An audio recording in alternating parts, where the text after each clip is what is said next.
What's going on, friends, friends, and thramly? It is another glorious day here in the United States of Siege, and it seems like the more things change, the more they stay the same because this timeline just keeps getting dumber. Minnesota and so many American cities at this point are still under siege by the incel Gestapo, as we find that ICE is trying to round up immigrants and undocumented people and citizens going through the legal paths like fucking Pokemon, right? Like, you do not have to catch them all. Y'all are fucking criminals. Anyways, what else? Epstein files still not released. However, if you didn't know this already, Sasha, who we absolutely still believe, along with the other survivors, did a TikTok a few days ago, and you can find recordings of that TikTok online for like 5 hours, right?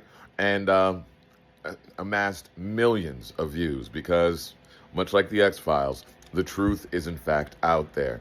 Not that the truth necessarily matters to some of the powers that be, right? Because we already know those powers are corrupt and fucking delusional. However, in a bit of good news, Pam batshit fucking bitchin' Bondi, right, got the axe yesterday. And that's really what I want to talk about right now. Because while Bondi getting fired on one hand is good, like, she's a piece of shit human being, and honestly, she doesn't deserve unemployment. She doesn't deserve future employment. She doesn't deserve to not be in prison because everything she did was unethical and criminal. And the fact that she is still being held to testify because there's a subpoena with her name on it, not acting AG, not sitting AG, but her name on it. So she's still going to have to answer for shit. And if she doesn't, all the protections are gone, right? And that's actually what I'm kind of excited about. All of her protections are gone because at this point, Bondi is now a private citizen.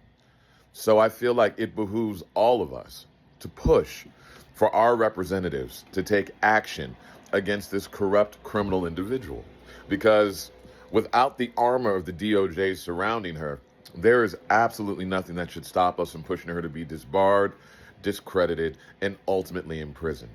Let's bring the full weight of the non-federal arm of the justice system down on her and start to show this administration what it's going to look like on the other side of things.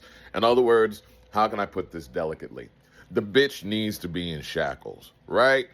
I'm just saying, the fact that she is as callous as she is just another reminder of the kakistocracy that we live in. And yes, I feel like that word's going to get a lot of use nowadays because now that it's out there, or more out there boldly, there really is no more fitting term because it's exhausting. I mean, right now, we are still engaged in the war with Iran. Of course, part of Doge, right, when they went through and did their cuts and their cleaning house, they got rid of all these analysts and intelligence officials who were doing the intel on fucking Iran. So that way we have, no good intel on the ground. And then yesterday, the same time that they got rid of Bondi, Hegseth decided to get rid of basically his top military advisor, someone who's known to be measured, who dared to question the fact that Hegseth decided to only block the promotions of minority, particularly black, or women military officials as their promotions to one-star generals. I'm just saying, like, not only does he scream Lil Dig energy, but he screams, like, tragic white male insecurity. And it's like, let's be real, right? Like, I feel like, particularly in wartime, you want to have your strongest allies, your strongest assets around you and on board at all times. And the fact that he's going to let his insecurities get in the way of not that it's going to be a successful military action, right? But any hope of making it a successful military action just points to the ignorance and the aggressive stupidity that this administration seems to represent on a daily basis. And that's the problem, right? It's not just stupidity, because casual stupidity, we can kind of deal with that. It's not good, but we can kind of roll with that. But this aggressive stupidity is fucking exhausting.